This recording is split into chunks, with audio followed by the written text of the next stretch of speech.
Just like the street lights lit this town, like a fire in a blaze, gotta burn it down. Can't be afraid to leave this out. We got this far, don't know how. I see danger in your eyes. They know we'll burn down the night. Coming just like the sunrise. You know that we gonna let it rain. Tonight, we gonna let it rain. Tonight, we gonna let it rain. Just like the sunrise, we gonna let it rain.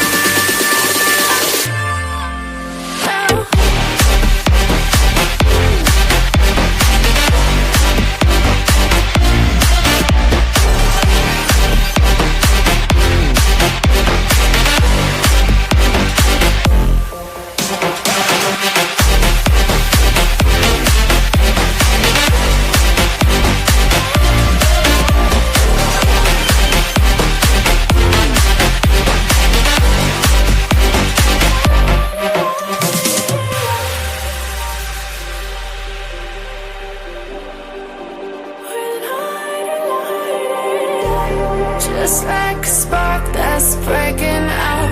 Can't make a stop, can't turn back now. We know that there's no room for doubt. No, we can't turn back now. I see danger in your eyes. They know we'll burn down the night. Coming just like the sunrise. You know that we gonna let it rain. Tonight, we gonna let it rain. Tonight, we gonna let it rain. Just like the sunrise, we gonna let it rain.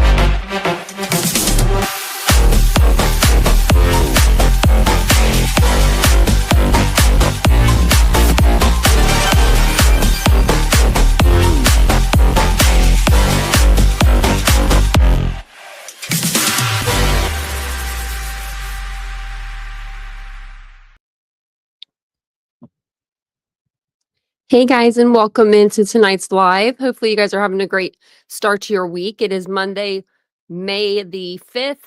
I have to look at my calendar again.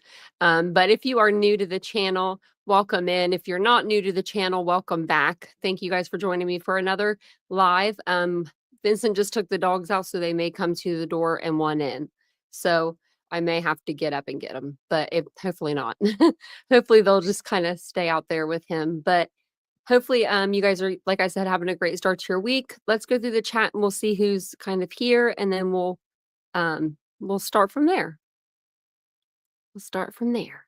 So we'll go from there, I guess. So, Steve and Kristi Goncalves, the parents, of course, of Kaylee Goncalves, one of the University of Idaho students that were murdered November of 2022, gave a new interview to the interview room on May 4th. They discussed new information related to the upcoming trial of Brian Kohlberger, the accused killer, and shared their ongoing quest for justice, not only for their daughter, but, for the other 3 victims. The interview was hosted by Chris, Karen, and had Dr. What's his name?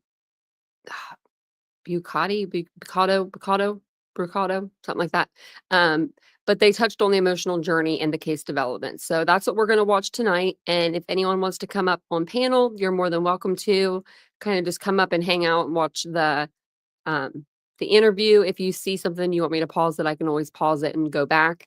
But just let me know. And if you guys don't mind, hit the like button, subscribe to the channel. If you do like true crime and you appreciate the content, go ahead and subscribe, and we'll say hi to people in the chat and we'll get started. How's Ladybug doing tonight? Hey, Courtney. Hey, Willows. Hey, baby girl. It's good to see everybody. Hey, Tony. Maybe you guys probably had seen this already, but we're gonna watch it together. Hey, Michael. I was watching a little bit. No, I read that what you put baby girl earlier on the TikTok. People are insane. Is she? I love your name and I love your new picture. Hey, Mary Beth.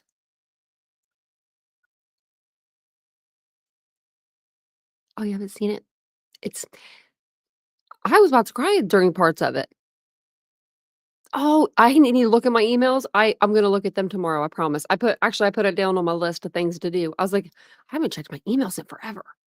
Hey, Pete. It's been like forever. So if you guys have emailed me, I'll get to you guys tomorrow. I'll get to everybody because I want to see those pictures. Hey, the real cows. Welcome in. I just like thought I saw a shadow over there. That was weird. Hey, Lenora. Hey, Nikki. Again. Hey, PKC. Welcome in. It's good to see everybody. Hey, DM. Hey, Wizard Walt. Hey, Cracker Jacks. Cracker Jacks. Hey, Mandy. You know the exist is here. Welcome on in, everybody. Brucato. Brucato. Sounds Italian. Thank you, Lenora. Yeah, I put about a pound of oil in my hair earlier. I actually had bought this hair oil from Target and it was supposed to be like a good brand. I think it's like that raw brand or something raw, like I don't know. But I picked it up and when I put it in my hair, like my natural hair, I put one little dot in my palm and my hair was so greasy. So I was like, I'll never use this. And then I was thinking today I was like, oh, you're going to use it. Hey, Carl.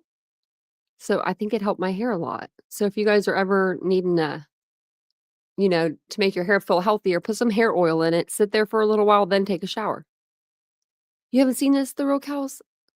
I kind of skipped around. I've seen most of it. Ministry of Defense, welcome in. Welcome in. Hopefully you'll stay. Hey, Princess. I don't know if I said hey to you. Hey, Machichi, welcome in. Okay, I think we're at the bottom. It does love attention, doesn't it, Michael? He said, if you haven't hit the like button yet, it loves attention. Thank you. So let me go ahead and pull up the interview here because it is kind of long. So I'm going to put it on 1.25 speed, but if it's too fast for anybody, just let me know and we can always slow it down. But it seemed like earlier when I was watching it, it was a pretty good speed. Now, parts of this interview, like I said, I think are sad. I wanted to grab my tissue. So just a warning. And I'll drop the link to this video in the chat as we go along as well. If you'd like to become a member of our channel, I will put the membership link in the chat. And so will Nightbot. So my good friend Nightbot there. And I'll be putting it in the chat as well. So if you'd like to become a member, we'd love to have you become a member here. Aloha. Hello. Okay, so Karen, what do we've got? And hold on a second. Hey, Reba, you owe me like, I don't know how much I am an hour, but I watched that whole, so I signed up for a different TV service, watched that whole episode and Chelsea Grim was not on there at all. And I was like, I just spent an hour of my life. But I mean, it was a good episode, but still, I was like, where's she at? They didn't end up putting her on there. Going this evening, and we want to welcome Dr. But we will still be doing a live over her this week. Picato here as well. Stephen, Kristi, thank you so much for taking your time out this evening. Love the shirt, love the puppy. And now, who is the puppy? Tell us about the puppy. This is Baby, and he is our mama girl's little runt out of a litter, and she's trying to get in here. And we had to keep him. They're Brussels Griffins. We had to keep him because we just fell in love with him. We had to bottle feed him. He was not doing well, so we bottle fed him, and he just was called the baby, and so that's what he is, Baby. And what's his breed? What breed is he? They're Brussels Griffins, smooth coat Brussels Griffins. Nice. Oh, and then people are going to ask, how's Murphy doing? Murphy's doing good. We just talked to, we've been in touch with Jack recently, and Murphy's doing really good. Unfortunately, Jack hurt himself. So he's kind of down right now. And he's like, he's probably a little mad at me because I haven't been able to take him out as much. But our daughter plays softball, and Jack was at the school the other day, and he's on a scooter because his leg is in a cast. And Murphy was Got a scooter. running alongside of Jack in the scooter. So I'm like, he can't be too mad. He's getting exercise. So yeah, Aubrey told us that she saw Jack with Murphy running alongside. So awesome. You know, I absolutely love that opening drawing of Kaylee and the Savior. Where did you guys get that? So that was a gift that was sent to us quite a long time ago. And, you know, we've received many gifts, and they're all special, you know, but that I opened it up, and ironically it was face down. And when I opened it, and I flipped it over, and I immediately just started crying. And so I took it into the family room where the rest of the family was. I was just in here, you know, happened to open it, and took it into the family, went in there with it backwards and said, you guys are gonna lose it. And they said, what? Show us. And I flipped it around, and they were like, oh my gosh. We hung it on the wall that night. We're like, right now, where's it going? Yeah, it's kind of like medicine. It is. And it's someplace that you see immediately when you walk into our home. You know, you can't miss it. And it does. Sometimes I just look at it and think, it just feels like that's where Kaylee is, you know, she's with our Savior, and she's okay. She's better than okay. You know, she's perfect. Well, Kristi and Steve, thank you again so much for coming on the program tonight. And we always want to just extend our sincere condolences and tell you how sorry we are for the loss of your sweet and beautiful daughter, Kaylee. Thank you. So it's been about a year since you guys been on our show. I can't believe it. It's gone fast. And it's been about, of course, 2.5 years since you lost her, since this all happened. We've got the trial coming up in just a couple of months. Let's just start. How is your family doing right now? You know, just as always, it's a roller coaster, you know. I think to really be able to begin healing, and for us to get to that point, you know, we got to get through this trial. So right now I try just to make my days, our days, just as less stressful as we can, you know. And that means sometimes just having to turn off the noise, you know, having to just take a nap, you know, go to bed early, just to get us through, you know. It's a lot. It's a lot. You know, I feel like we are preparing for war. Sometimes I feel like when you're dealing with trauma or PTSD or anything like that, like you want to sleep more, because then, you know, you go to like, you can go to like your happy spot, or just like not be in this world right for a moment. That's sad. On a positive note, Aubrey got full ride scholarship to Baylor. Awesome. Congratulations. Wow. So that's fun to have that. And she worked her tail off. She always wanted to beat Kaylee, and they were very competitive. So Kaylee would be saying, sister got me on this one. And Aubrey is Kaylee's younger sister, right? Yes, she's the young. She's graduating high school and going away. So you know, it's hard. Literally, she goes to college. We start the trial August 11th, and we fly her down August 20th. So we'll be taking a few days off of court. So yeah, and I say this carefully, but one of the schools she applied for, I won't even say the school, there was like a shooting there. So it's just like, you send your kid away, and then you hear about recently, we're like, oh my goodness. Yeah, so there's a little stress of that going on, but you know, I know that feeling. Our oldest is a professor at UNLV, and it was his building where that active shooter came in and actually shot his colleagues. Our Ian is the chair of the economics department at UNLV. So yeah, no, good call for you guys. And now her full ride is, what's she going to study? What does she want to do? She wants to, what is she going to major? I forget. Biology. She wants to eventually become an anesthesiologist. Nice. Wow. And she didn't get quite a full ride, but pretty close. Well, even if it's a partial ride, awesome. It is. Yeah. Baylor's very expensive. She did very good. I mean, extremely good. But yeah. For her. Proud of her. Go ahead. Yeah. Well, so tell us more about Kaylee and her sister Aubrey, and what their relationship was like, and what are some of your favorite memories that really kind of captured Kaylee's spirit. So one of my favorite memories is Aubrey and Kaylee on the 4th of July. We were hanging out outside and by the pool, and they both came out wearing bikinis, and they were like completely opposite. So it was weird because Aubrey was wearing like a striped top, blue and white top with white bottoms. Kaylee was wearing white bottoms with like the red and white, the stars, you know, and it was just like, did you guys plan this? And they didn't. So we had to do our mom had to give them like a total photo shoot. because of this, but it was really fun and they looked really cute. And so it was they just came out like completely opposite, like almost on purpose, and Aubrey resembles Kaylee so much, and their personalities actually are quite a bit alike. So they fought like sisters, and even though there was a pretty big age gap there, Kaylee would call her little brat, all the time, and because she was, she's the baby, and she's so spoiled. Mom, you guys give her everything, we have to work for everything, and Aubrey just gets it, and I'm like, well, she is only 9, but they had, they had a bond, just like sisters do, and they love each other very much. And they're both a little bit more outdoors. Like Bria asked to go fishing. She's like, let's go fishing. And Kaylee would go to concerts and camp overnight.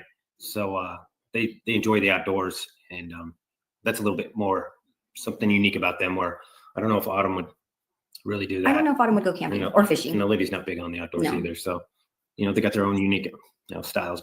So did you guys put that into them, as kids? I mean, were you a big outdoor family or? Yeah, we do a lot of camping. We've always had water sports, and sometimes we just go to islands and camp on the little island where no one else could get to. So yeah, we did that, through their years and growing up. Islands here on the lake, Coeur d'Alene, there's, a few little spots that boat access only. So, we'd go and we would, set up, our tents and stuff and for a week, and we'd kind of just go back and forth. And it was nice. I mean, you worry about your stuff, but our stuff was always safe. We'd come back and we'd be like, is everything still there? And we'd be like, yeah, everything's still there, and we'd go home and take showers and come back and he'd go to work. And so we'd, hang out there, a lot of the summer. And we did that for years. And that was, the kids loved doing that. And there was a little place down south on the lake that we'd go and take the kids and their friends and, camp, and, whoever wanted to fish would fish. And there was a little restaurant there. So they, we had like a little open tab that, they were allowed to get French fries. It wasn't totally open. So yeah, at the end of the trip, we'd go down and cash out and we'd have like, 100 orders of French fries to pay for. We'd be like, dang. Yeah, that's a pretty cool one. Go ahead. Yeah, Maddie was with us when we go down there and and float around, and there would be a log out there. The kids would get out there on the log and mess around on the log, and they had so much fun. It's a great spot. There's that's a big blue dot up there. A lot of retired PD guys up there, am I right? It's very peaceful and quiet, and it's growing though. Yeah, it's growing a lot. lot. Like everything, but after COVID, we really blew up where people could work a little bit more remote. So we got. So is your family from there originally, or did you guys kind of migrate into that area with the kids? So I was actually born and raised in the Bay Area, and then Steve was down in that area going to college, and he was in college with my cousins, and I met him through my cousins and playing football. And so we lived a couple. Kaylee, Olivia, Stephen, and Kaylee were born down in the Bay Area, and then we moved up here. He was from the Northwest, Washington, and he wanted to get back to the Northwest, but not Washington, the Northwest. We flew up here on a whim. I was pregnant for Kaylee, super, super, super pregnant for Kaylee, and he wanted to check out North Idaho. And I was like, all right, I was thinking, just suffice him. There's no way I'm leaving California. I'm not moving up to North Idaho. It's crazy. And we flew up here and to Spokane, and then rented a car and drove around, and we just absolutely loved it. And we went back and we told, all my family was down there, my grandma, my sister, my mom and dad, they were all right there. And we were like, so we have something to tell you guys. We're moving to North Idaho. And they're like, haha, yeah, okay. Well, we put our house for sale and it sold the very first day, literally the very first day, and had a full offer. And we were like, wow, this is really happening. So we bought a house up here, and me and the kids moved up first, and Steve stayed down there working because he's like, well, I got to get a job up there, So he moved into an apartment, and we did that for almost a year. And then Steve landed a job up here over in Spokane, and then he finally was able to join us. So yeah. And so Kaylee was 1 when we moved up here, 1 year old. And she has a birthday coming up in June, right? Yes, June 8th, Kaylee J Day. Mm-hmm. And then Maddie has a birthday too. Maddie's this month, May 25th, Maddie May Day. Mm-hmm. So we're entering the birth months, May, June, and Xana in July. So, that was something really kind of cute about them. They had, for 3 months, they had birthday celebrations. So, it's hard. Birthdays. The first year, I remember I did my nails like their favorite colors or something. I might have to do that again this year. They're hard. Of course. Yeah. Yeah, you mentioned Maddie, and of course, Kaylee and Maddie were the best of friends and super close. Just if you can share a favorite memory or memories of things that you just will always remember about the girls and how close they were. And it sounds like they really were like sisters. They were, inseparable. I mean, they would fight and have arguments and not talk for here and there. And, me and Karen would be like, oh dear, the girls aren't talking, and this and that. And, but one of my greatest memories was Olivia's wedding.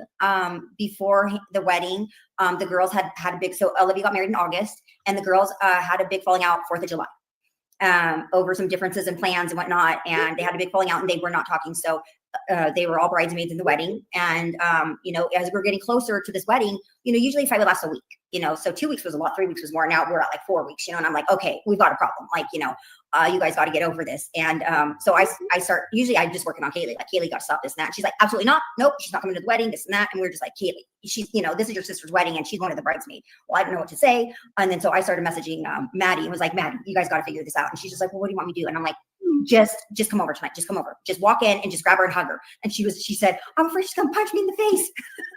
And I said, I promise you, I will not let her punch you in the face. Just walk in, just, you know, I mean, enough is enough. I mean, you know, this is a long time that you guys have been fighting. You need to just end this. And so they did.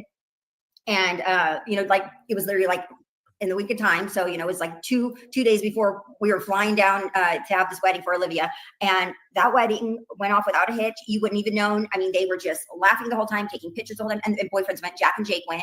And it was just such a good time. And, you know, all the nice pictures of them dressed up. And Olivia had a photo booth at the wedding, which was just, you know, with all these costume things and stuff that you could use and signs. And I love the picture of Kaylee sitting there sticking her tongue out and Maddie standing there with it. And it just so happens she's got this like look on her face and she's holding a sign that says, just run. I love it. I'm like, this picture sums up them so much. Kaylee literally just like, ah, and Maddie holding the sign like, just run. From Forrest Gump, right? Yeah. Yeah. Just run. And I'm like, it was one of the little photo booth pictures. And, you know, we just had so many good memories there. And that was, you know.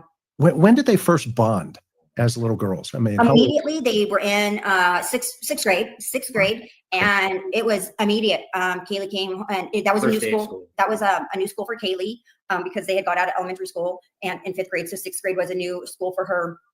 And so she was very nervous. You know, she was actually leaving all of her elementary school. She went to a different junior high than the rest of the kids from her elementary. So she didn't have any friends as she was going there. And she came home and was immediately talking about this little girl, Maddie. And we eventually, you know, very soon within the school year met Maddie and met her parents. And she couldn't come over to our house unless they met us and interviewed us and talked. And then even after that, you know, every single night it was like a talk on the phone. And then before long, it was every night. Kaylee was either there or Maddie was here every night. I mean, I would go pick up the kids from school, and Kaylee would either text me and say, I'm going home with Karen or going home with Maddie. I'd be like, okay. And then if she didn't send me that text and we go pick them up and Kaylee jumps in and she doesn't have Maddie because she didn't even have to ask anymore. I'd be like, well, where's Maddie? And she's just like, oh, she's just, you know, she's going home tonight, or she broke her phone or whatever. And she has to get her phone fixed or something like that. And I'd be like, oh, okay. So, I mean, it was just a given. I mean, it wasn't even an ask anymore. We pulled up, and if Maddie got in, she got in. Or if I got a text saying, you know, I'm going home with Maddie, she's going home with Maddie. She was at Karen's. Okay. So in high school, it wound up, we moved to a different house. So we were kind of farther away, and it was so far, you know, for the kids to, you know, Mom, do you understand how much gas money that takes for me to like get back and forth and stuff like that? So Karen and Maddie, their family, they lived in town. So they did stay there a lot more in high school and come out here once in a while and stuff like that. Nice. So they were just inseparable. I mean, you know, and we loved Maddie. We took her in, and, you know, they took Kaylee in, and everything we did, she did. We took her along, and they did the same thing with Kaylee. You know, a lot of homework. The school they went to was a college prep, so they would sit there and like take over homework projects together, and, you know, we got to go to Michael's and buy stuff for them and put it all together. So a lot of that, how did they send them over to Karen's? We're like, Karen can do this. She's already more artistic than us. How did UI come onto the radar for the two of them? I know. So I think that was Kaylee was taking marketing, right? Maddie was doing marketing, and Kaylee did her general studies. She, during school until like almost she was done, she wanted to be a teacher, K through 8, ELA teacher, English teacher is what she was hoping, like maybe junior high. And then she kind of backed out of that towards the end, and wasn't really sure what she was going to do with her degree, but then got her job at Extreme Networks and started the IT world, and it kind of opened up everything. And so she started going down that path and was being very successful. But U of I think was just, you know, it's close. That's where a lot of the kids go. It's a great university. We would go down there and catch football games. We Yeah. We do weekends with the boys Vandals, and the girls. the Yeah, Vandals would play, and you know, it wasn't TV far. Dome's indoor, so you could snowing out here, and you could have a great game. And just we like to go do stuff. We do these little mini vacations and stuff, and you always invite a friend with you. So Yep. Yeah, and it was the three of them went down. I mean, Kaylee, Jack, Maddie, they all went down together. And Jack was rushing in fraternities. They were rushing the sororities, and Stephen was going as well. Stephen went a year before, so our son was down there already, and he had gone a year before. So it just kind of was, you know, that was just where they intended on going. You know, U of I being here, you know, North Idaho residents. You know, it was in It's a great state. school for what you get. Not far. You know, it's like 2 hours. So, you know, they could come home on the weekends or something happened, you know, we could get down there, and it was, you know, perfect scenario. So she was headed to Texas, hook 'em horns, as they say, right back in the day. And then obviously the universe changed the schedule. Gary, what are your thoughts so far about the kids? Can I call them kids? Because that's totally fine. Always big kids, right? To your parents. Well, what I'm thinking about is that you can hear in so many of the things that you're saying that the girls were so socialized. They everything you talk about, fair play, having fun, going out, you know, having people who love you, family. So, and you really start to understand that in addition to the horrible thing that happened being related to them being women and everything else, is that there's also, you can envision a kind of envy of people who are loved and belong and are socialized and understand fair play and everything. And you really start to understand that how somebody could live in a darkness of not having that and wanting it and wanting to destroy it so that somebody else can't have it if I can't, you know, that kind of thing. And as I listen to you know tell these stories, it just becomes clear how happy they were, and because they were loved, and you know, okay, they had an argument. I'm sure they got over it real quick, and you know they did what normal people do, you know, when they. So but it's just so heartbreaking to listen, and I keep thinking about a very famous line of poetry that I learned when I was in school that says, "Of all sad words of tongue or pen, the saddest are these, it might have been." And that's by Whittier. And I keep thinking to myself about all the incredible potential and all of that. And one of the things I was wondering about is, what did your daughter talk about doing in the future? What did she want to do with her life? What did she see as her purpose? One thing Kaylee wanted to do was she wanted to be successful. She very much so wanted to be successful. You know, she, you know, marriage was not like, you know, being a mom and getting married. That wasn't her first priority. I mean, she wanted that, yes, eventually, but she wanted her career. She wanted a career, and she wanted to be able to, you know, succeed in that. And I think that company that she was with, that she just happened to land her an internship, and it just fell into her lap. And that whole, you know, change of path that she took with her career in like the last year was just a total blessing, you know, for her. And she really ran with it. And she, you know, got a great offer. You know, she graduated early in December, or would have been graduating in December. I think that's what she wanted, and she was excited for that. And then she did want to be married, and she did want kids. But she was very particular. Kaylee was very particular, and she wanted nothing thrown at her that she had to, like, you know, what, unexpectedly, you know, she had a plan. She, you know, and things happen unexpectedly, you know, that just happens. But you know, so she wasn't very good at navigating, you know, things that would come at you. Well, the impression that I have listening to you is that because she was so loved, her life was a success. She achieved the greatest thing that any of us could ever achieve. and whoever did this didn't. And that's the thing. I think if we remember that in life, the one who loves the most wins, right? That ultimately, if that's the measure of a life, then her life was a complete and total success. And that's what as I'm listening, I keep thinking to myself, wow, how lucky so many people would be to have a life like that. One of the last meetings that she was getting a hold of us and said, "Hey, Dad, I got this new job offer." She wanted to share the offer with us to make sure that help her negotiate and go through that. Then she gets it, and then she's like, "We need to go have dinner so we can plan out my 401k." And I was like so proud of her. And she's like, "I just need to know some of the investments. What are the things we're gonna do?" She's like, I got to nail this thing and get this going, because I just know that you guys have had a good job, done good stuff with stocks. Let's get this done. And I was just like, man, this girl is no slowing her down, man. She's very competitive, and that's what could have been is the part that gets you, how motivated she was. But she did live a complete life in her 21 years. I mean, besides, getting married and having children, a wedding, all that.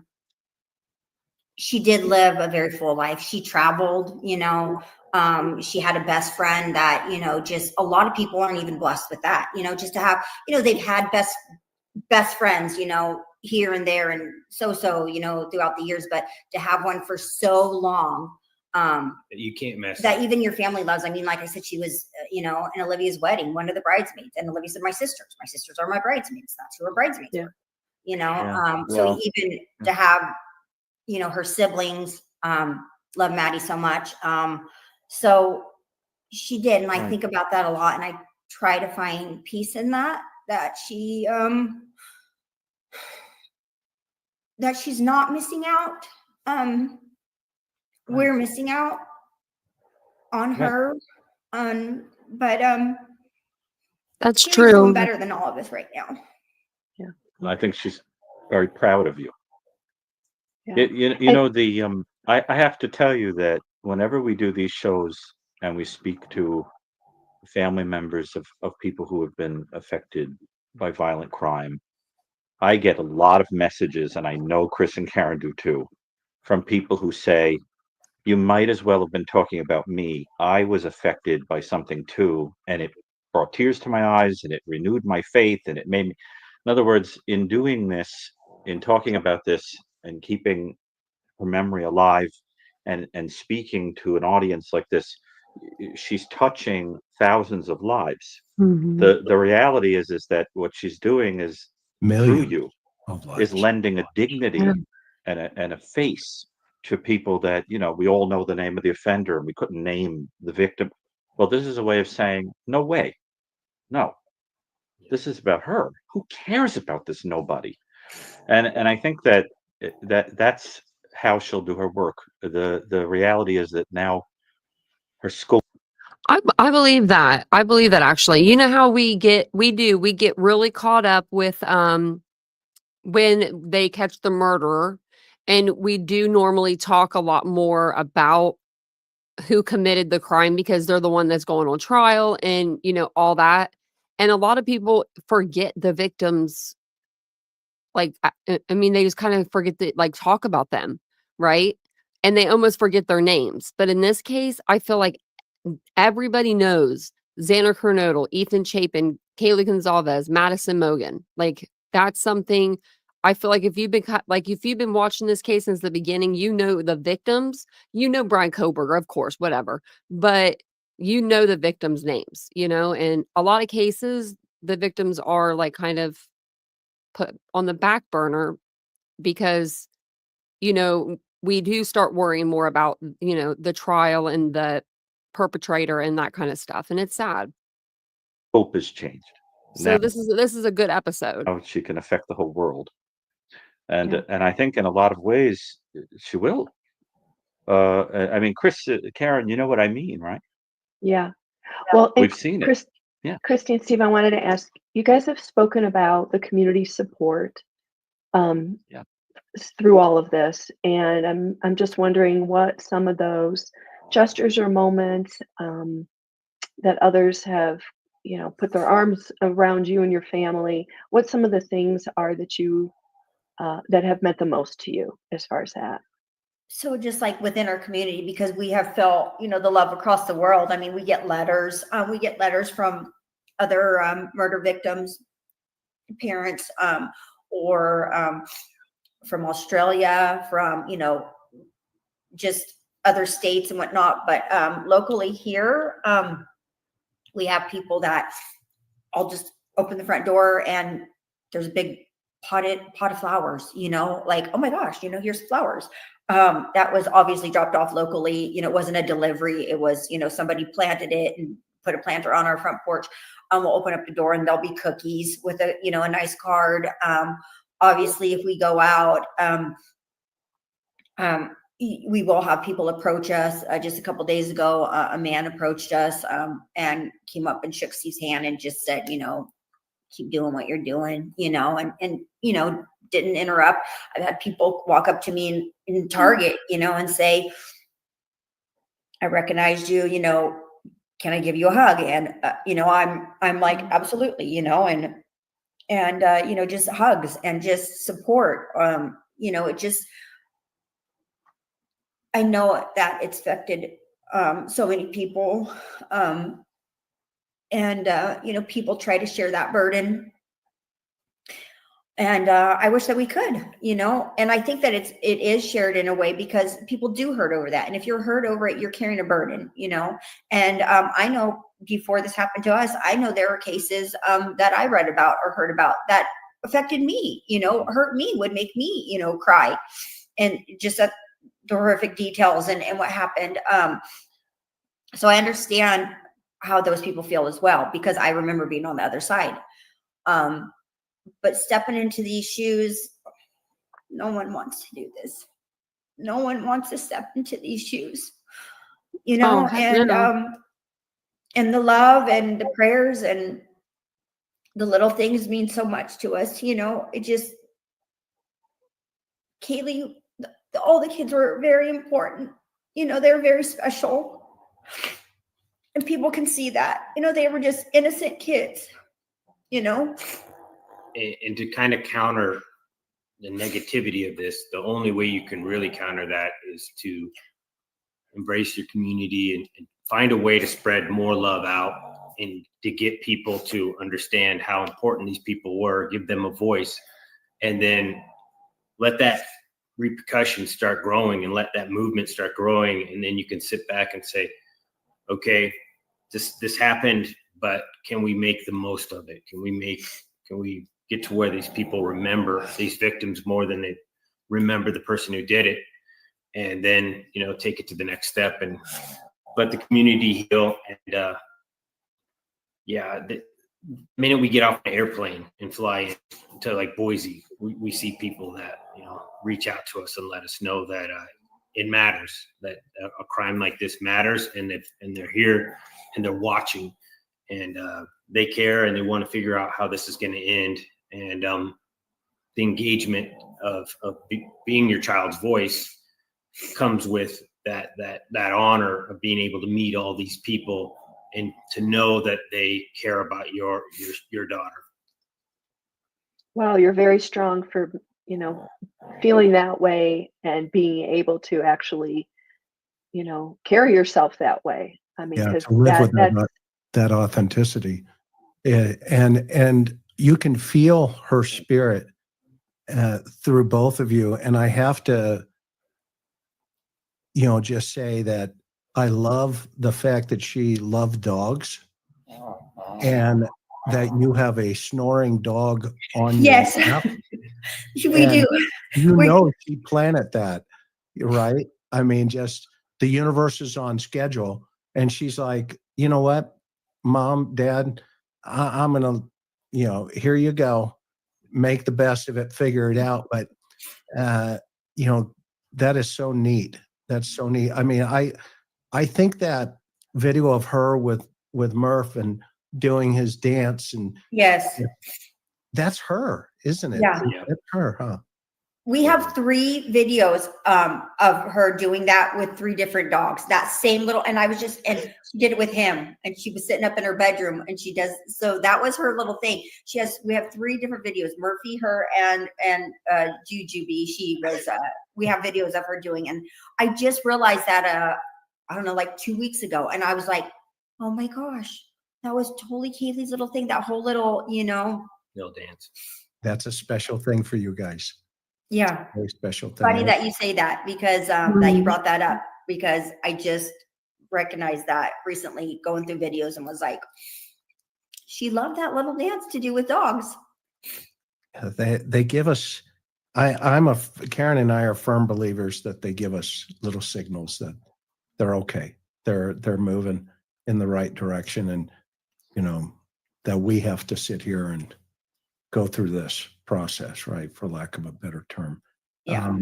So the support of the community has been obviously extremely around your family, and obviously as we start getting towards the justice part of this, right? I just want to kind of shift into this idea about what have been some of the challenges waiting for justice now that we have obviously a new judge. Things have changed. How has that? But before I even go there, I want to talk about Bree just for a second. Is that okay? And the reason I want to talk about her, because people forget that she too is a victim with your family. So how is she emotionally moving ahead? I know she's going to college, and I know she's going to do all these other amazing things, but how are you guys? How can we help as the world? I mean, this platform is a very powerful platform. How can we help support her and your family as well, right? I mean, just, well wishes for her. And, she's been very strong through all this. She was in 10th grade when Kaylee passed away. And this kid has not failed to, she has strived, she's just strived to do her best. She always did. And, we thought at that point, like she might derail a little bit here, and we're just going to have to, we were derailed, so trying to keep her on track, but she never missed a beat, she has maintained a 4.2 her whole entire high school career, 4.2 GPA. She participates in all the sports. She loves softball. She's playing softball now. It's her senior year, so they're in like the playoffs now. Just we're going to get to know, pray for her. And, it's hard for us to send another kid to college. For me, it's hard to send another kid to college. Because college, I don't know, I know Kaylee had a lot of fun in college, but it did not end great, and so it's scary for me. It's scary that scary. People might, target her, or that's one reason why we picked Texas. And that's, Waco is a very safe community with a lot of good people there. Yeah. They even have a connection, that school has a connection with our case. There's people there that went to school there and started a lab that was part of this investigation. So it kind of comes like a full circle like that. So I just hope that, that we can blend into that community and get to know those people. And, she gets a chance to kind of start her own little story there and figure out who she's going to be. She wants, she does not want to be in Idaho. She does not. So we've known that for some time. She's never been voicey. She actually switched high schools. She went to the same school district throughout from kindergarten on up, and her senior year, she's just like, I can't do it anymore, Mom. Like, she did not want the attention from she was a very popular girl and whatnot. In her senior year, she switched schools. She went to a whole nother district. We did an inter-district transfer for her. She just was like, I want to go someplace that people don't know who I am. You don't have people feeling sorry for you. She's like, I don't want that. And I understand that. Completely understand that. Like when you go through something traumatic, I mean, even in the beginning, you really don't want people like, I don't like when people coddle me, are you okay? Is everything okay? Are you doing okay? Do you need anything? Are you good? Like those things, because that just makes it worse for me anyway. So I can understand that Aubrey wanted to change schools, I mean, she could still keep her friends that she wanted to keep, but she didn't have to have everybody, just feeling sorry for her, just I can picture it, her walking in the hallways and them just moving away and letting her walk, like just because kids are trying to be nice, but I can understand that. we knew she wasn't going to go to U of I, but I really, really pushed Boise State. I'm like, Boise State. And she's like, Mom, I just want nothing to do with Idaho. I think Idaho, how college like left a bad taste in my mouth, Idaho has left a bad taste in her mouth. Like I just want out. Like Idaho took my sister's life. Not Idaho, but we know who took her sister's life. But in a way, it feels that way. And stole her innocence from her, from Aubrey. I mean, 10th grade, beginning 10th grade, and two of her best friends. That's what the siblings all say is, I lost two of my most dominant friends for the rest of my life that I would have always had. These were like my rocks that I expected to have throughout my life, and they're just gone. And I mean, Aubrey's phone that day, Autumn's phone that day, people were messaging them and told them your sister OD'd, Maddie and Kaylee OD'd on drugs. And, they were like, oh my gosh, we were like, what? When before we knew what happened, we were like, oh my God, like, what is going on? This is not possible. Like this can't possibly, there's no way they OD'd on drugs, and then they were, then next thing somebody just messaged me and told me that Kaylee was shot. She was shot. And it was just people reaching out to Aubrey, just finding her on a social media platform, seeing that she was, and maybe they were trying to be helpful. I don't know, but it was just like, oh my goodness, like what is going on? Like, who are these people? Why are they texting my 15-year-old daughter? Everything you're saying is resonating 1,000%, and that's one of the reasons I wanted him here tonight, because when in full transparency, when our youngest Dylan turned 20, I was scared to death because our Ryan passed away at 20. I didn't know how to handle it. I mean, Karen will tell you, I was a basket case for a whole year. And so everything you're feeling collectively as a family is normal. Now, I'm not that guy over here. I'll let him, take over this conversation because I don't want to say something, open my mouth and insert my foot, but Gary, I mean, walk them through everything that they're going through right here in terms of their emotional fear about, Aubrey. Oh, absolutely. There is someone that Chris and I know who some months ago went through exactly the same thing, who, when one of his children hit the age at which he had lost a family member, he went through an emotional crisis and couldn't put his finger on why. And I said to him, because in your mind, that's the age at which life ends, instead of just being, the beginning of life. Because your brain, just can't get around this unnatural experience. I have to tell you that what you guys went through is not natural. It's not the natural course of events of the way things are supposed to go. And it's too much for the best of us. I have to tell you that the way that you guys have channeled it into what you do, and you go out there and you try to help people and so forth, is pretty amazing. I have to, I mean, Chris and Karen, I feel the same way often.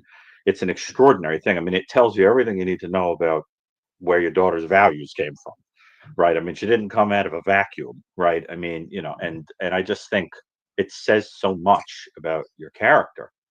And the only way that I've ever seen anybody deal with this is to make meaning out of it and to cling to faith and to cling to the community instead of saying, this person has made me cynical and I'm going to go out and hate the world now. When you do that, you basically become no better. And so when ugliness comes into your life like that, you have to say, just because there's ugliness like this in the world, it doesn't mean that there isn't a God who can love us.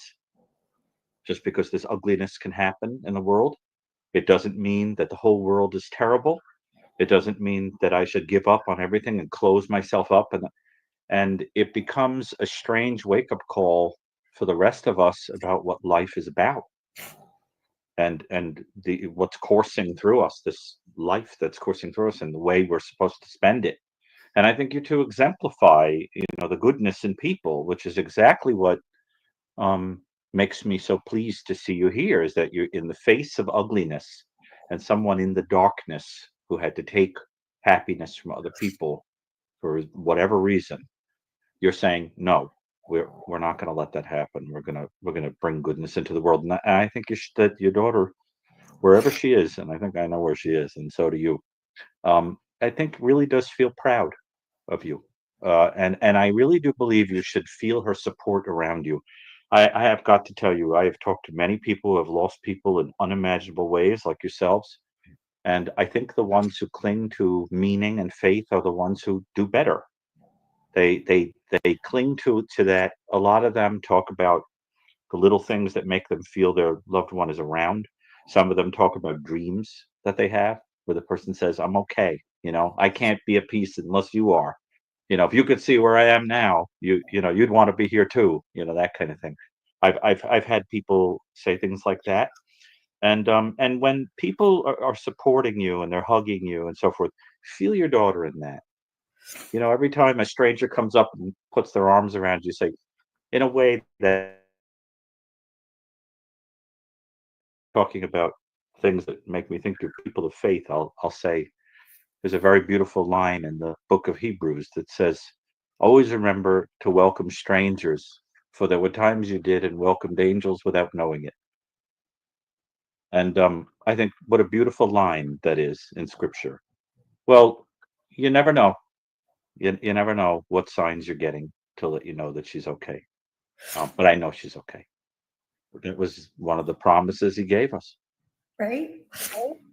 And Chris, Karen, does it get any truer than We that? love you, Gary. We love you too, Karen. Kristi and Steve, you guys, your strength is very inspirational. I think Chris and I and we Gary loving feel Gary? it. I know it's Absolutely. very inspirational for people. Hold on. Why are we saying we love Gary? That's weird. Hold on. Why we Chris, love Gary? Karen, does it get any truer than that? We love you, Gary. Chris, to let you know that she's okay. But I know she's okay. It was one of the promises he gave us. Right. And Chris, Karen, does it get any truer than that? We love you, Gary. We love you too, Karen. Kristi and Steve, you guys, your strength is very inspirational. Does he have a mouse in his pocket? Why is Gary saying we? Inspirational. I think Chris and I and Gary feel it. I know it's very inspirational for people here who watch the program and chat. So many people have been through something very traumatic in their life, whatever it is, it's all different. But to see your family and your strength and to hear what you're doing and just this love that you guys have and this perseverance, it is extremely inspirational to us. So thank you for that. And of course, it's all to honor Kaylee and her memory, as far as I'm concerned. So, yeah, 100%. And the good Lord opened a window when He closed the door by sending Judge Hippler. What's your read there? Yes, absolutely. The change of venue hit us so hard. you know, just because, not just the distance, but we knew from the beginning when the trial came, no matter how far away it was, we were going to be there. So, you know, Latah County was 2 hours away, you know, and, but you could drive there back and forth every day, you know, and we're like, if we have to do that, we have to do that, you know? So, when they moved it to Boise, that was not attainable anymore, you know? So we knew that financially, you know, you're going to have to take off work. A lot of us who wanted to be there, and whoever wants to go, her siblings and whatnot, are entitled to go to that, you know? They are. And we want them there, but for the financial burden, it was hard thinking, well, she can't go because she can't afford it. You know, who can afford just to take 3 months off work, you know? Nobody. But In this economy, we're spending $7 for eggs. Who can afford to take off work for 3 months? And then people say something about their GoFundMe. Nope. I think that they should be able to go to their daughter's trial. And a lot of people do say stuff about like, well, they got to GoFundMe and they're getting it paid for. I'm pretty sure, I'm just going to say this and make this clear. I'm pretty sure they would give every penny back to whoever, you know, the supporters, if they could have their daughter here with them. So, you know, that's all I can say about that. the silver lining was Judge Hitler. Yeah. So as hard as it's made it for us, we're going to do it. We have, you know, we have our family to give us the strength. We have God to give us the strength. And, you know, we thank him for that strength every day. But Judge Hitler is a blessing. Yep. 100%. I don't think we would be here looking at trial in 96 days if it wasn't for him and his the decisions that he's been making. And, you know, it feels like we're finally progressing, you know, like when we were in Latah County, it just feels like we were just constantly getting gut punched, you know. And Shannon would tell us, you know, our attorney, he would say, I don't even know how to counsel you anymore at this. Like he does, but everything I say is backwards, you know. He would tell us, he would predict how he thinks, you know, that it's going to happen and how the judge is going to rule and everything else. And it would always be, you know, and he's just like, he's like, it's like upside down. It's like an upside down world there. Like, I don't understand, you know? So, it was very difficult being there. Well, it was frustrating to watch you guys have to go through what you were doing. I mean, not only you, but obviously the other family members as well. I mean, if it's you guys were kind of, and you still are, you know, on behalf of your daughter, you know, you're kind of the, you know, a forward facing, you know,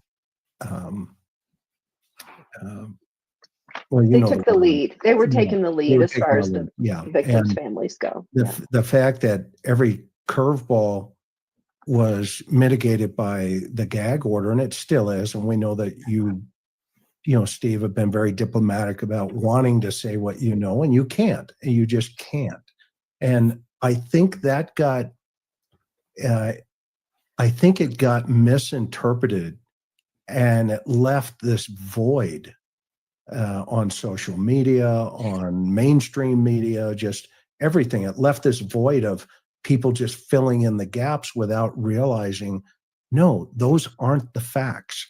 Those are not the facts. And that subjected you as a family and the other family members, you know, from both sides, quite frankly, to this, you know, continual gut punch over and over again. And I thought, you know, now that Hitler's here, he brought some leadership and he brought some sanity to the case. And now, you know, these motions, as they keep falling out, you know, week by week, day by day, leading up to the trial, the public is finally wrapping their minds around, oh my gosh, you know, they arrested this guy for murdering, you know, these 4 kids. Now, of course, he's innocent till proven guilty, but that's our system.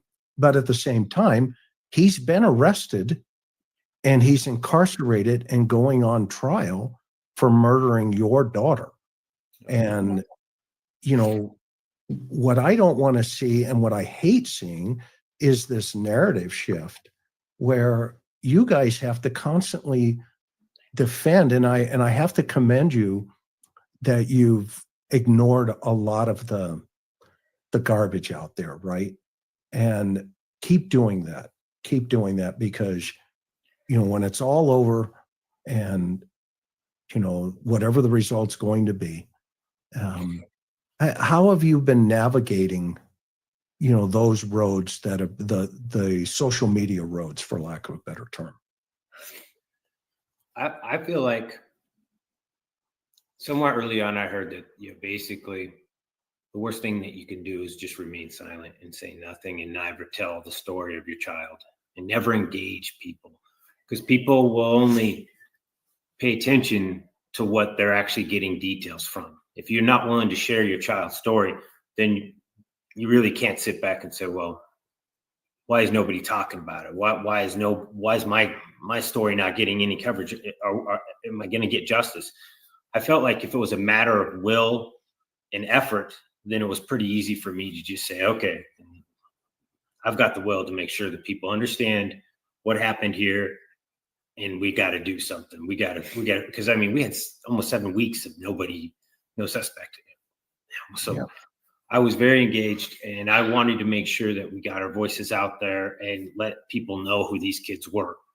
And there was so much social media stuff already out there that people kind of got a sense that they knew these people, and they seen all these photos and all these pictures and all these videos. And then when you give content to that and say, it is what you think it is, these are just really fun loving girls having a good time, the people that you'd want, you know, in your neighborhood, that you want your daughter to spend the night with and hang out with, that kind of grew. And it was worth taking. I've even had people say online that, you know, I wish they'd just go away. And it was like, we can't. This is our kid. It's not your kid. Right. Okay? You think it's about you, but it's actually about our kids. Right. We're not going anywhere. There's nowhere for us to go. This is our life. We were forced to be here. If this was some true crime thing that I was just watching and I was I was talking to the camera all about it, that's justified. I could totally go away. It's not, I'm not in that race.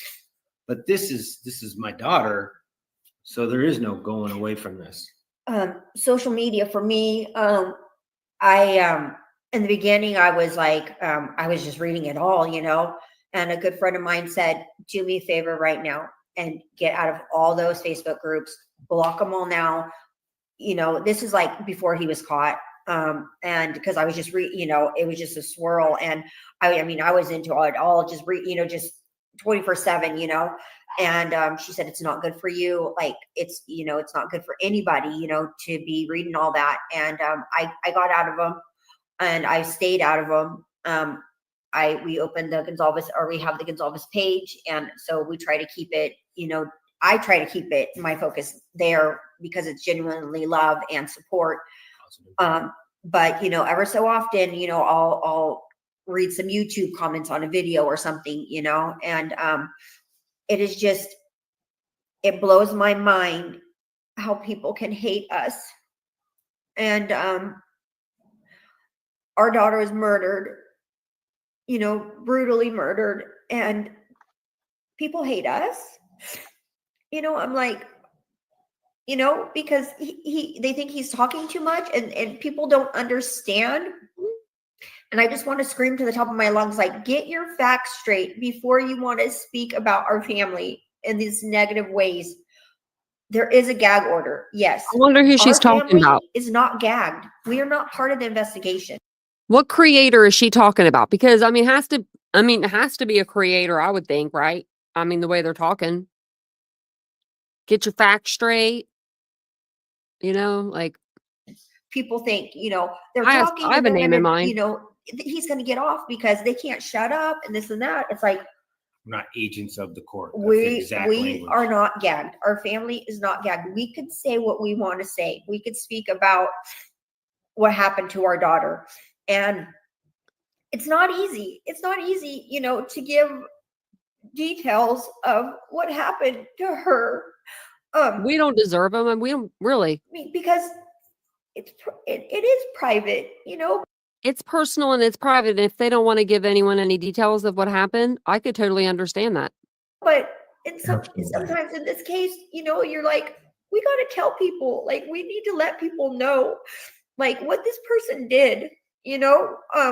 Oh man, as hard as it is to talk about and as hard as it is to share, it's the truth.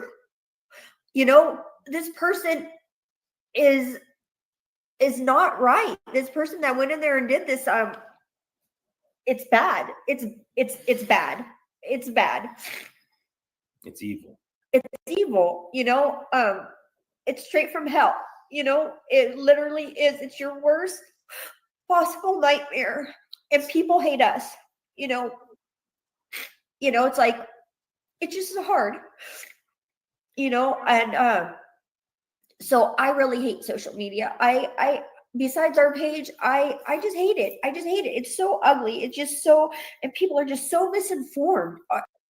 And people read the documents that the court is dropping, and they read them and they interpret them in the craziest backwards ways, you know. And we're like, oh my gosh. I mean, there's people with YouTube content, you know, and they have the docs up, you know, and they're reading these docs, and I'm just like, that's how you're interpreting that? Like, it just is twisted minds, you know. Gary, people are just twisted, you know, or you know, and they, you know, talk about they need to educate themselves, and they're just, you know, so wrong, and this and that, and this person is innocent, and it just is so, it's just hard. It's just like, oh, they, you know, saying that Steve was part of it, you know, that he's this crazy billionaire and part of the drug cartel. It's just crazy. It just is like, their basis is so completely off. I mean, not even an ounce of the truth, not even a fragment, a piece of truth in it. You know, it's like, I'll say a name, Kristi. Completely made that up, like completely made this narrative up and are running with it. And people are actually believing it. It's just, it's mind boggling. It blows your mind. It just blows. Because people love the drama. That's what they do. Your mind, you know, and they'll create it if they don't have it.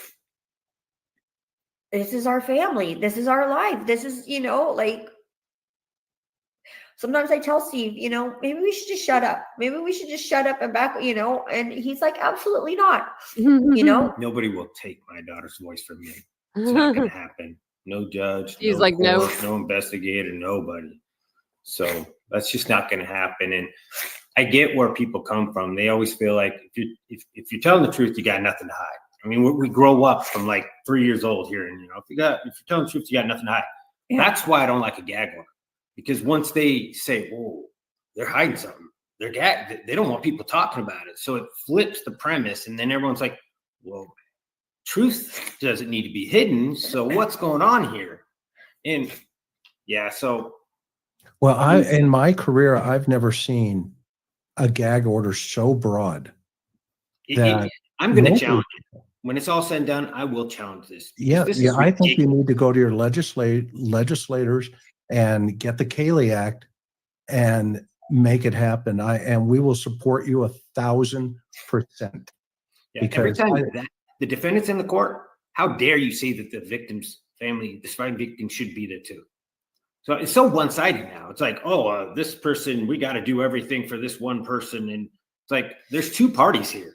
It's not just one party, but all that it seems that it gets so one-sided. And a gag order is, I'm all about leadership. Right? You know, when you see it in the military, when you see it in sports programs, you go after the leadership and you say, the results are you. They come from you, and they come down.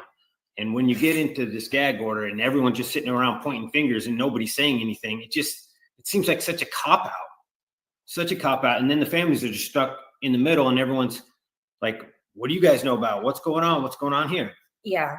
The speculation, the rumors, the lies, it's all, you know, because it's 2.5 years later, you know, and people have spun the truth, and people have, you know, created their own narratives of what happened, you know, and they put it out there, and it's all because this gag order, you know. I mean, and people think that we know more. They're like, they know more, they know more, they know more. We don't. Or the we sealing. don't know more. Tomorrow we have a court case, and they didn't even label it. It's just a sealed. We don't know what it's about. It's this is not Secret Service, like national secrets. I don't understand how our kids got involved in a murder that is being treated with more secrecy than I've ever seen in my life. I just don't get it. It's North Idaho, small little town. What are we here to hide? I don't get it.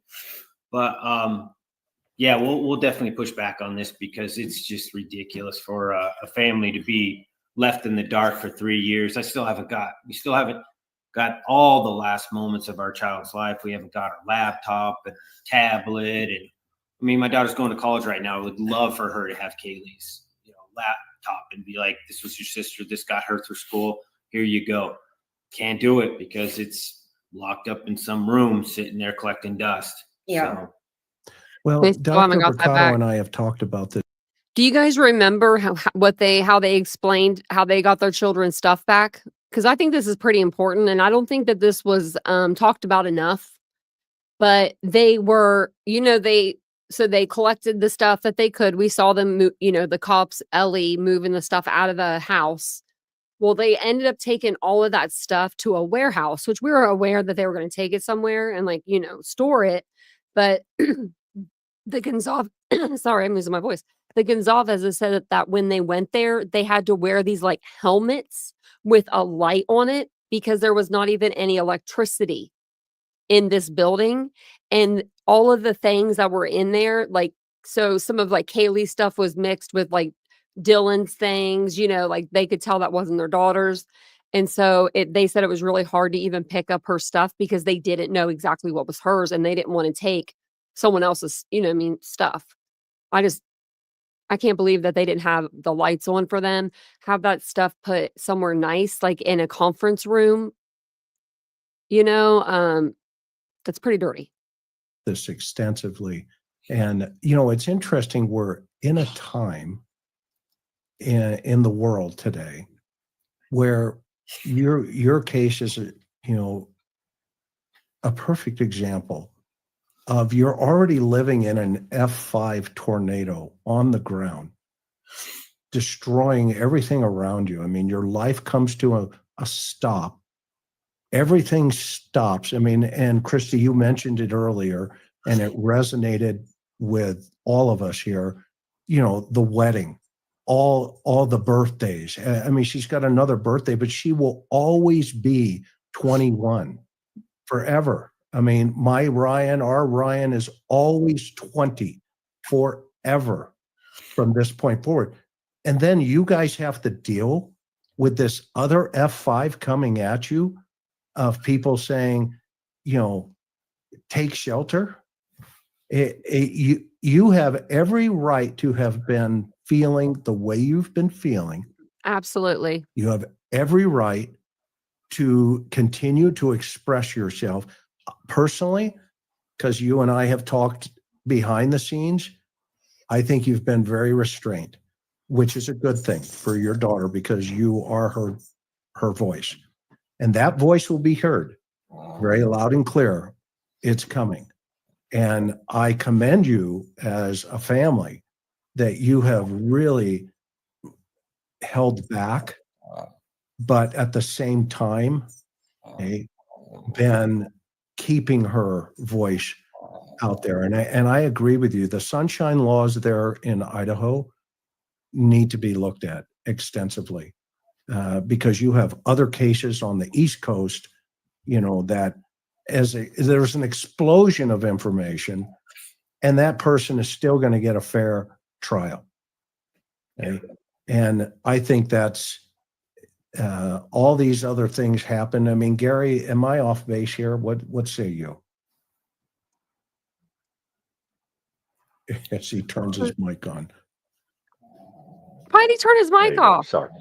No, I think you said it very well. I mean, Chris and Karen and I are well aware of the true crime community. And can someone tell me why Gary's on the floor? Why are you sitting on the floor, Gary? I used to do that when I first started YouTube. it is a pool in sore need of chlorine.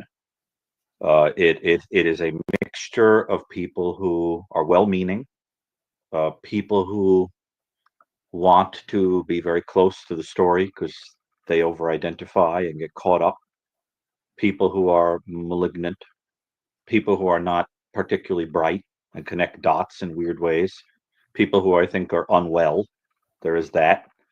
People who are a lot more like the killer than the victims in their personality structures and identify with the person. People who are as envious of your kindness and happiness and family structure as the offender is and enjoy destroying it. And people who think that being contrarian makes them intelligent. And so they always have to see the weirdest possible side of things. But in the end, if you shoot like a cannonball straight through it and don't let any of that get to you, eventually the facts come out. A lot of people are certainly not going to get back on their podcasts and things and say, oops, sorry, I did all that damage with my bizarre ideas. That's not going to happen. But there are a lot of people who I think are going to go, oh, should have seen that differently. When the facts come out, Chris and I are people who, before there was even a person arrested, had a very clear idea of what was going on here and have stuck with it. And I think, have not deviated and allowed anybody to kind of change our thinking about it. And I think it's very important to just be, focused on that. In the end, the truth comes out, and don't expect apologies or anything like that, because people have their own weird reasons for doing what they do. But it does, eventually the light cleanses. And I think I'm really happy that you're going to get a chance to make a statement, a victim's statement. When the case is over, I think that I have to say, from people that I've spoken to who have been affected by violent crime, Chris, Karen, I'm sure this has been your experience too, that is often the moment at which the truth of everything just slams them. It's coming out of their mouth. Yeah. They realize they're in the middle of this kind of circus. And it's this moment where a lot of people say, oh my God, I've been in a dream for years. I've been floating like a ghost through this and dissociating it and keeping myself busy talking, because if I stop talking, she's really gone. And I just have to keep moving. I can't. And in that moment, they make that statement and it just pours out. And for a lot of people, it's the moment where it just kind of comes, it's real for them. And then they start to heal. I am going to say, if Kristi or Steve ever listen to this, when you do your victim statement, I've done one before after my car accident.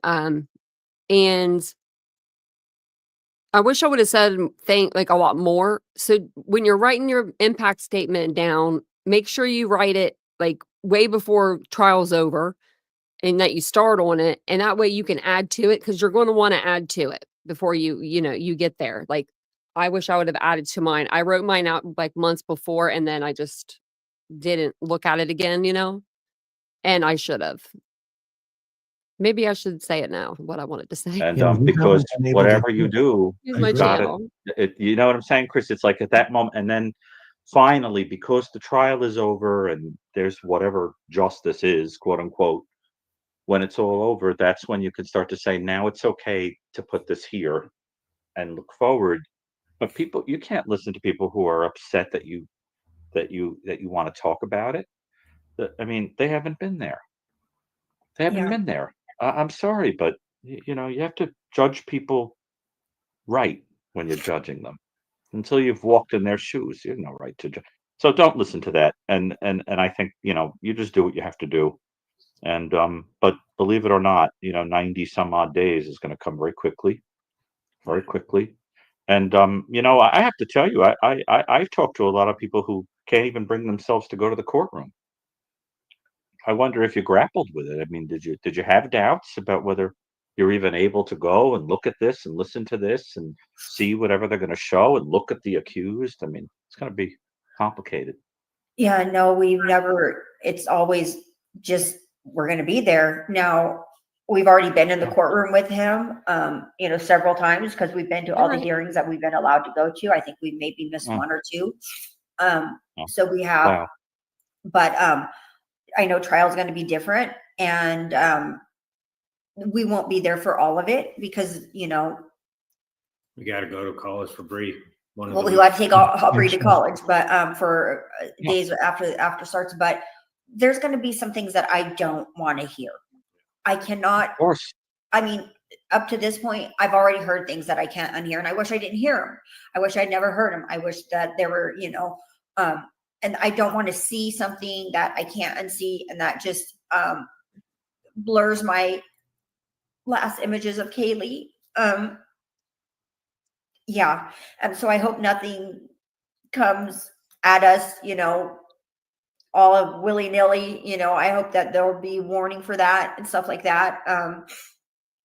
But yeah, there's gonna, and it just, as a mother, I can't look at photos. I don't want to see crime scene. I don't want to see autopsy. I don't want to see any of that. I don't want to see their clothing that they were wearing. None of it. I don't want to see a drop of blood, even out. Just, you didn't even want to hear the 911. So yeah, I mean, I haven't even listened to the 911 call. I know I'll eventually hear it, but listening to it on my own, no. Reba. Hey, Reba. Jeff's in the chat. Sorry. I sound like an intercom. Attention, attention. Like Kmart and their blue light special. There's a blue light special, or there's a cleanup in aisle 4. Sorry about the interruption. Yeah. I haven't Well, heard.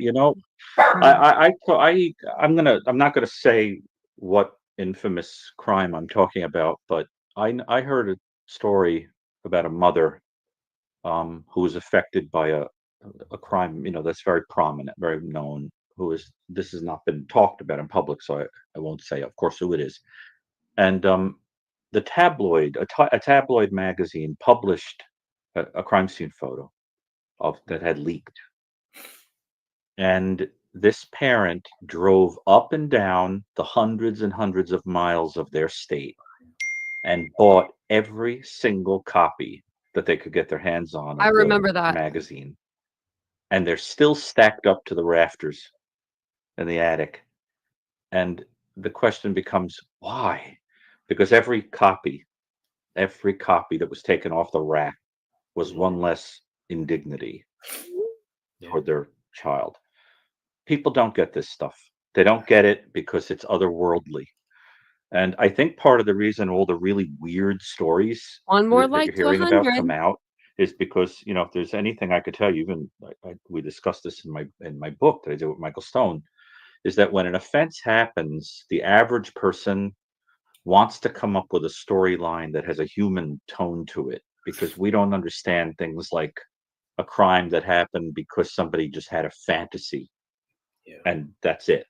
Like the average person can't get that because we're human, we're socialized, we don't think like that. So we come up with these stories that are totally off base just to sort of make them make sense. But the reality is that, look, I suspect this is going to be one of those things where when the facts come out, people are going to go, oh my God. There are people out there that are motivated by things that like 99% of the population can't even understand, and it's scary stuff. And that's what I think is it's not that facts are gonna come out that are gonna make you go, oh my God, what am I hearing about my daughter? I think it's more like the supporters of the offender and people like that are gonna go, oh, I didn't know that part, that kind of thing. And I think that as that story unfolds, I think we're gonna get into a darkness, because there's no other way to make sense out of it. And I think that's what's gonna be rough. Is also the bigger questions that it's going to raise for, like, wow, like someone of my own species could think like that. Right. It's hard. Well, it really is hard, right, to think of that. I think, Right. yeah, no, Gary, I think all of everything that what Kristi and Steve are sharing, all of it's hard. I mean, Oh yeah. Intensely hard. For the social media hate, I'm just so sorry that you guys even have to deal with it. Yeah. you know, Chris and I have been dealing with, you know, people who are on YouTube or put themselves out there. There is a certain amount of hate that comes with the territory, but you guys are the victims' families. You guys are the ones that are suffering. It's on my couch, Reba. And Mhm. I know that those voices can be loud. And maybe it's the idealistic part of me. I always feel that the positive is louder than the negative, even though the negative gets really loud. And, you know, keep on, no one's going to deter you. Steve, you guys are tenacious and you're strong and you have a ton of support and you're going to keep doing what you're doing. And some of that hate and those awful voices, they do get quieter as you get closer to the truth coming out. That's the trial. You guys already know what the truth is. And I think, you know, again, we can't take away what you guys are feeling or the pain or all that, but your community, you have so much support. Is she? I just saw your comment and it says, well, look at all the Wackos that have relationships with convicted felons. It's disgusting. I believe Ted Bundy had a baby while he was in prison. Conjugal visits. They don't have those in Idaho. I don't know. I don't think so. They might, but they still have them in some places. What? Okay. And I just want to believe that those voices are a lot louder than the haters. And thank goodness, Kristi, that you just turned all that garbage off and stay focused. And, you know, as Chris and Gary were saying, you will have justice in the courtroom. You will be able to release some of what you've been having to hold for 2.5, close to 3 years. And so, you know, we support you. One of the reasons we wanted to do this show is to remind people, hey, if people out there are going to listen to the negative voices and the hate, well, guess what? You also are going to listen to the victims' families and the family and hear about these, the girls and Ethan. And thank goodness you're doing it and giving them a voice. Yep. And I think in a world that has a lot of hate, it's not all hate, and we can counterbalance it. And so I'm grateful that you guys are here on this platform sharing what you're doing, Kristi. My heart's breaking, and so many people in chat are feeling they just want to put their arms around you and hug you. And that's the support that our community has. And you know, you guys, you everything you said, you have every right to feel what you said. I mean, and in full transparency, and Karen will tell you, I could not look at my son. I couldn't go in and look at him. So what you're feeling is okay for you guys. It's okay. And no matter what people say or how they say it, okay, it's about you guys ultimately with your relationship with your sweet daughter. Nobody will change that. And Steve, I commend you as a father and a man, a leader within your family, to have the courage to step forward and to speak for her. And I'm going to tell you that you're going to be able to use that voice to change for good. Whatever that means at this point, we don't know. But at some point, you will make a difference. And, you know, I think people at that point will realize, wow, it's, you know, there will be a lot of self-reflecting, as Dr. Gary was talking about here. And so, you know, to find courage within inside of that that voice. I had a dear friend of mine. In fact, he works for Partners in Leadership. I don't know if you've heard of the Oz principle, but his name is Roger Connors, and Brad Starr, Tom Smith. I know all of those guys. Roger was our neighbor, and this is when he wrote all those leadership books. And when our son had passed, the community came together and they were planning a a tree in our backyard. And I jumped up to go do it. And Brad grabbed me and he said, "What are you doing?" I said, "Well, I'm going to help." He said, "No." He says, "That's for them. They're healing. Let them do it." And that has resonated with me. That's the dog. That's the dog snoring in the background. We're into 21 years now since Ryan passed. And in 21 years, you're going to be in the exact same seat. No gift has value unless you give it away. And you will be giving away Kaylee's gift to the world. You're doing it now.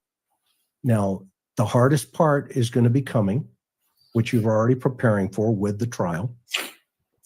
There are going to be things said. There are going to be things seen, okay, that, to your point, you're going to have to make hard decisions as a family. I mean, I just went through this, with somebody else.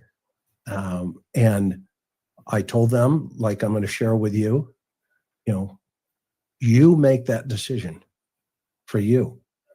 And the rest will take its course.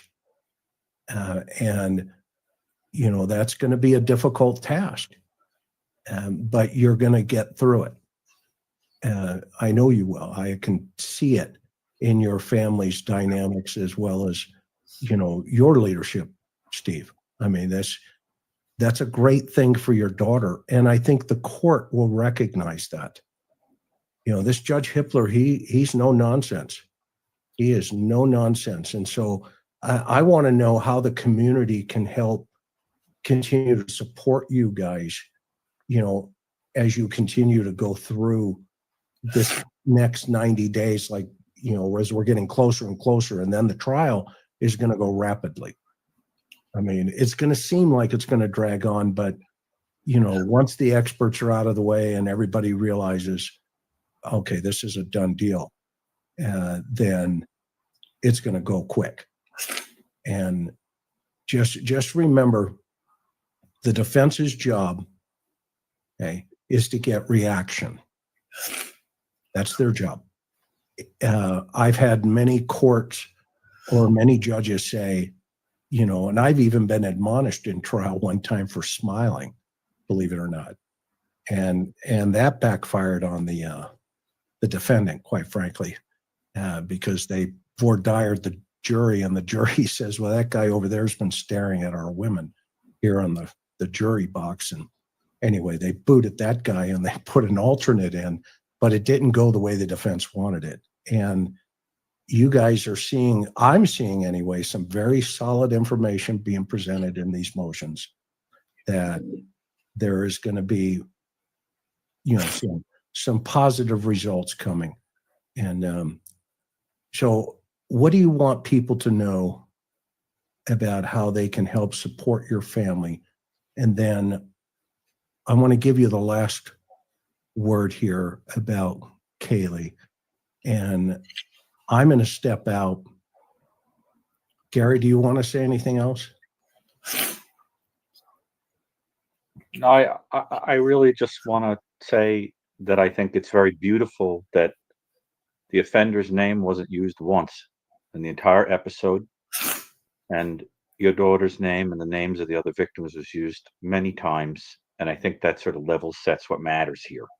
I really think that was the spirit of why you came on and why Chris and Karen invited you, is to level set that, because before the media explodes and puts all the focus on this, it's like, let's just pause a minute and remember that this is not a crime drama on television that's interesting. It's a story about real people who are really affected, who, when the camera is off, have to live a life, right? I mean, you guys are human beings, and so is your daughter. And I just think that's the most important thing. And if that has been communicated, if one person watching searches their soul a second and goes, wow, I kind of forgot that for a second, the whole thing was worth it. Because if we take away the dignity of the victims, we're adding to what the offender did.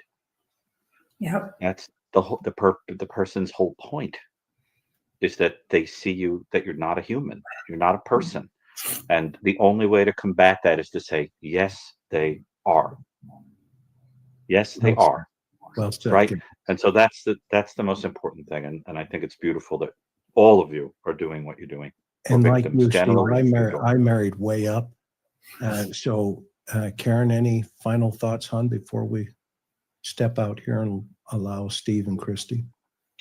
I would just kind of reiterate the sentiment that what we've been talking about, but we just want you guys to know that we support you. We support, the memory of Kaylee and Maddie, Santa and Ethan, and you will always have a voice here on our channel.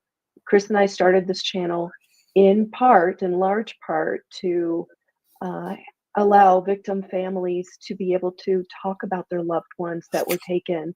And, when injustice happens, that too, cover that as well. And maybe that makes us a little different out there in YouTube, and that's good with us.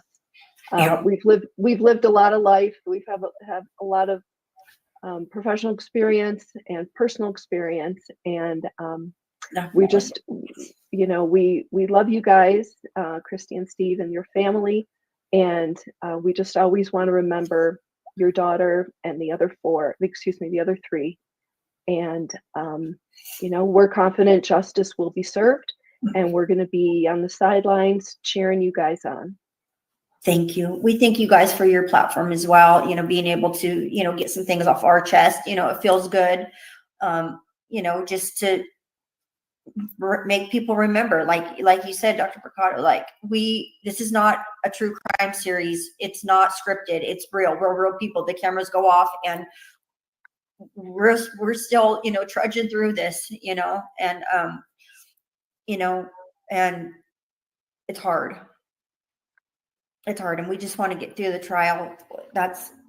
We just want to get through it so bad. Just I wish I could snap my fingers and we could be a year, boom, here and next year, and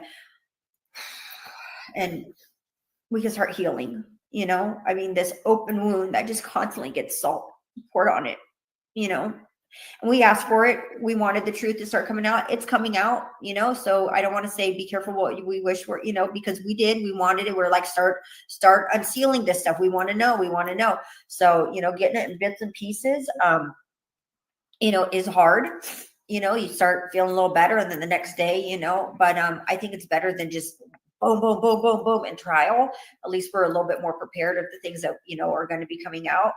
But it's just this open wound, like the biggest open wound that you could possibly have, that just is constantly getting, it just starts to heal up, and it just gets busted open again. It's, nobody wants to be here.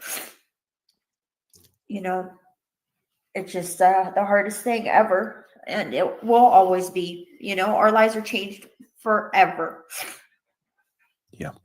But we've got to make good of that, and like what you guys have done is amazing. I would love to be here in 10, 15 years and making good of it, in Kaylee's honor, in Maddie's honor, for we got to.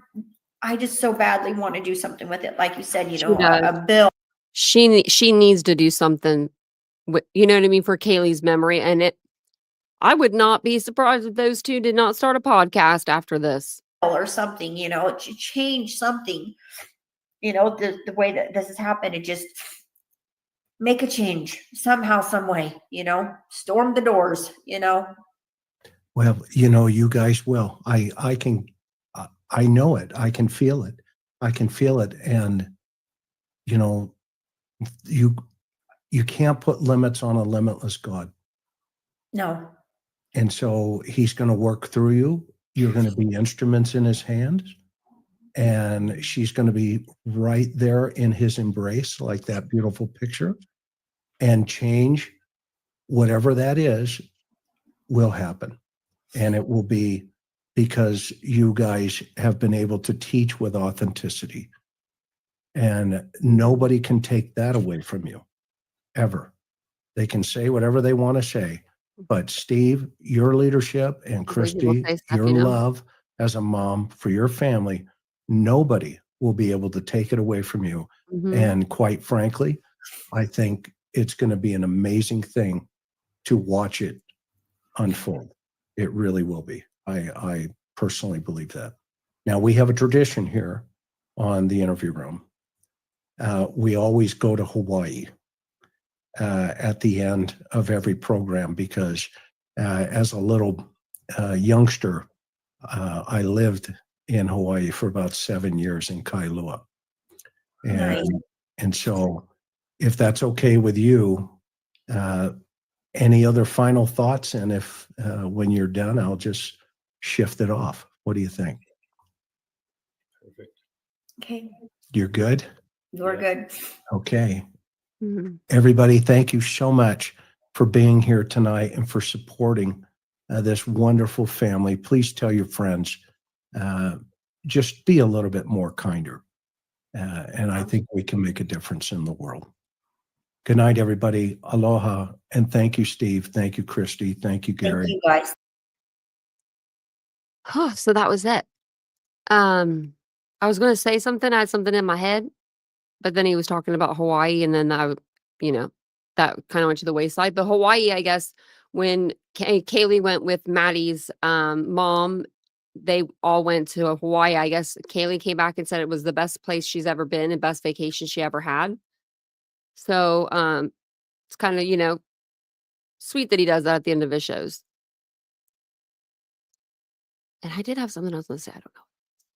But thank you so much, Brandywine, for the super sticker. Thank you. I got to go up here actually and look. Jessica became a member. She did $9.99 super sticker. Thank you so much, True Crime Lullabies, for the PayPal. That was incredibly generous. Thank you so much.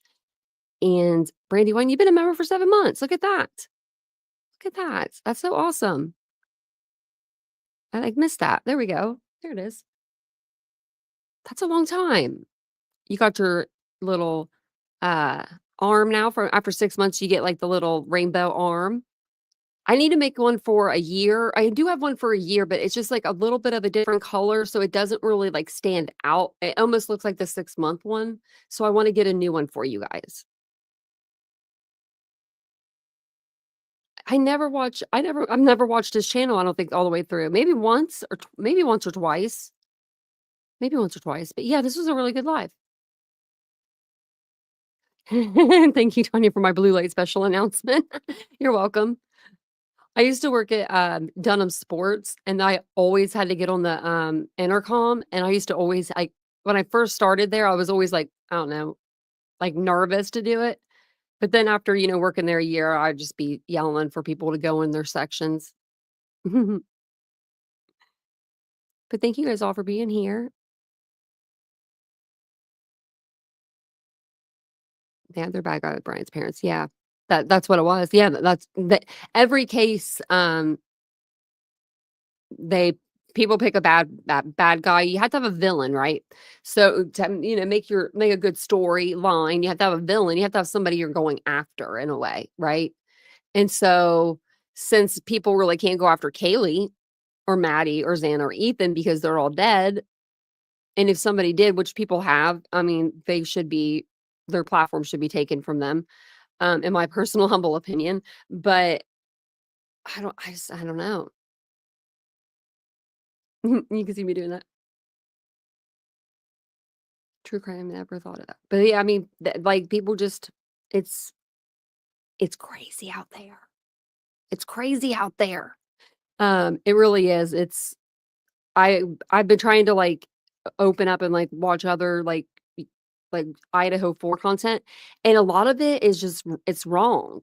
I try to stick with the documents and the I mean, we watch the news and like the stuff like that comes out, and I guess sometimes they're wrong, but usually I correct them. Like Nancy Grace, I'll correct her all day. I mean, she gets it wrong sometimes. She does.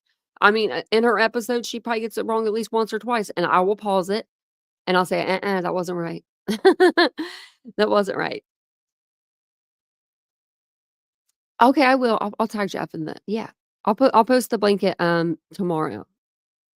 since I took it. I put it in the basket tonight because it was raining. It's supposed to rain like the next few days here, and I don't want the dogs to be sleeping on that if they're all wet and dirty. The streets are brutal right now. It's insane. I think me and Ishi are actually going to do, I think on Wednesday, we're going to do a live on the second channel about the YouTube streets and just how crazy it is. And Princess Elsa, 25 months with me. Over 2 years. Wow. Wow. That's a long time. Thank you so much for being here and being with us. You've been here for so long. That makes me happy. A lot of you guys have. I was actually going through the list not too long ago. And I was like, oh, wow, we got a lot of people. Like, even people that don't come into the chat that much, they're still members. And I'm just like, oh. Yeah, PJs, I just try to keep myself out of it. I mean, I want to. I want to so bad, but I don't. You know what I mean? I don't. I try not to. Now, I will say something to Vincent. He listens to it all. Poor Vincent. Right, Michael? Nancy can never be wrong. She's not. And if she's listening to this right now, you're not wrong, Nancy, ever. Ever.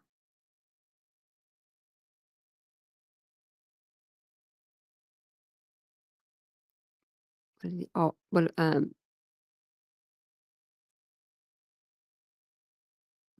oh, I don't know. I thought I heard something about that on the DTS show, but I can't remember what it exactly was about, but I don't know.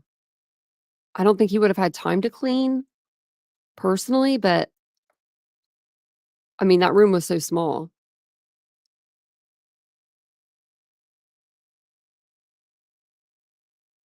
Yeah, true crime lullabies. A lot of people I think have, but then there's still people that are, wanting to watch it. And I've never experienced a case that wasn't a case really that got that much attention. You know what I mean? But I will say there are some people out there that are just, they're off their damn rocker. Literally. Oh, thanks, Courtney. Well, we're gonna do Chelsea Grimm probably tomorrow. I checked to make sure that her case file transferred over to my new computer and everything, and it did. So I didn't see her on America's Most Wanted tonight, Reba. I recorded the whole thing because I was going to record it for you guys. But there are some more new, like, our news articles out, and I did write her sister on Instagram, and I'm just waiting to see if maybe she'll write me back. I don't know if she gets on there a lot. But I'll keep looking. I wrote her 2 days ago, so I'll keep looking on Instagram, see if she writes me back. Thanks, Real McCoy.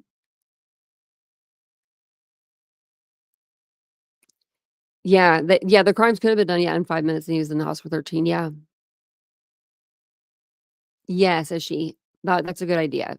Like, how, like, because I think and I was telling people the other night, I think it'd be better coming from, like, a subscriber. You know what I mean? Somebody that's on, like, as a creator, I can say it all day long till I'm blue in the face. But I feel like subscribers, y'all know, y'all know. Still watching Karen Reed? So is Vincent. Well, he's kind of when he can. But I'm gonna jump off of here. We've been on here about 2 hours. That's good for us. Let me see. What did I have? Nothing. Oh, no, that's just the GoFundMe. Okay.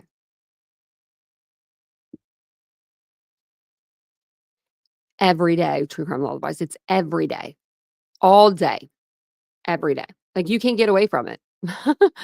Like, I get on my Twitter and I'm like, what's going on here? I'm not even following this case anymore. And it's just, that's all it is. But thank you guys all for being here tonight. I'm going to have to get a brighter light for my tree back there because you guys can't really see the tree. You can see it on my second channel though. And if you go follow me on TikTok at TitaniumBuilt or at Unfiltered W, Tanya. I don't know why I did it like that, but I did. But it's Unfiltered with Tanya. And the lighting over there, oh my gosh. It's incredible. It's incredible lighting. I'm like, wow, that's really nice.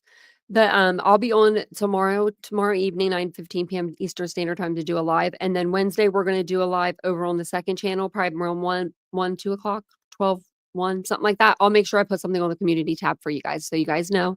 But thank you for being here. Hopefully you guys have a great week. Stay safe and make sure your doors are locked, windows are locked, everything's locked down. And I will see you guys all tomorrow. Bye, guys.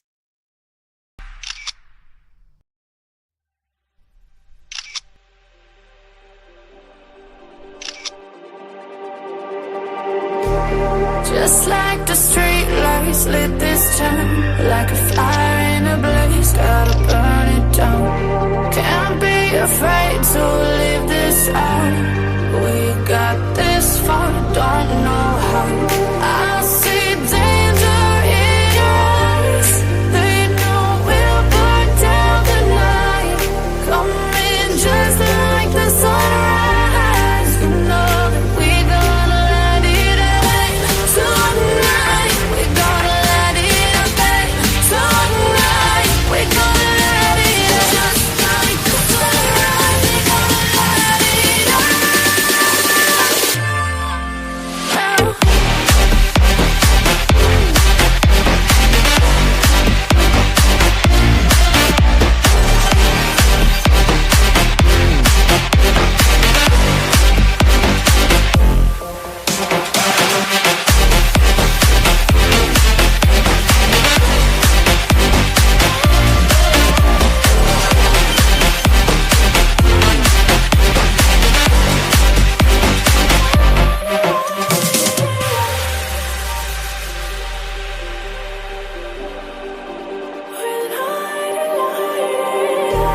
Just like a spark that's breaking out. Can't make a stop, can't turn back now. We